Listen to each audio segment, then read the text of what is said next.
Hello everyone, আজকে আপনাদের জন্য আবারও নিয়ে এসেছি একটি নতুন ডায়াগ্রাম। এর মাধ্যমে আপনারা জানতে পারবেন কিভাবে electric control for level control with electric ফ্লট কন্ট্রোল ডায়াগ্রাম তৈরি করা হয়। চলুন দেখে নিই কিভাবে তৈরি করা হয়। এমসিবি মিনিয়েচার সার্কিট ব্রেকার, এটির মাধ্যমে first phase, second phase, third phase positive line নিয়ন্ত্রণ করা হয়। DPMCB stop switch, start switch, conductor and overload. Conductor হলো ইলেকট্রোম্যাগনেটিক চালিত সুইচ। ওভারলোড অতিরিক্ত বৈদ্যুতিক শক্তির ফলে কোনো জিনিস নষ্ট না হয় ওভারলোডকে ব্যবহার করা হয়। Water tank. Red positive line এমসিবিতে কানেকশন দেওয়া হলো।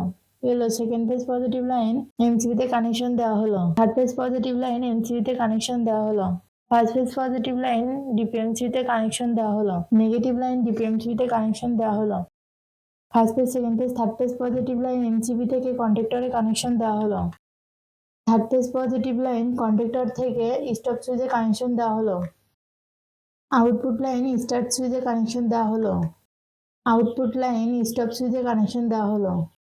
আউটপুট লাইন কন্ডাক্টর থেকে কন্ডাক্টরের অপর একটি টার্মিনালে কানেকশন দেওয়া হলো। Third phase positive line start সুইচে কানেকশন দেওয়া হলো। আউটপুট লাইন ওয়াটার ট্যাঙ্কে কানেকশন দেওয়া হলো। এনও সুইচ ওয়াটার ট্যাঙ্কে কানেকশন দেওয়া হলো। ফার্স্ট ফেজ পজিটিভ লাইন ডিপিএমসিবিতে কানেকশন দেওয়া হলো। First phase positive line overload থেকে স্টপ সুইচে কানেকশন দেওয়া হলো। নেগেটিভ লাইন ডিপিএমসিবিতে কানেকশন দেওয়া হলো। First phase, second phase, third phase positive line ও নেগেটিভ লাইন আউটপুট লাইনে কানেকশন দেওয়া হলো। এই ডায়াগ্রামটি পুরোপুরি সম্পূর্ণ হয়েছে। এভাবে আপনারা আপনাদের বাসা বাড়িতে তৈরি করতে পারবেন। ভিডিওটির সাথে থাকার জন্য ধন্যবাদ। ভিডিওটি ভালো লাগলে লাইক ও সাবস্ক্রাইব করবেন। আমাদের চ্যানেলে কোনো ভিডিও বুঝতে সমস্যা হলে অবশ্যই কমেন্টের মাধ্যমে জানাবেন।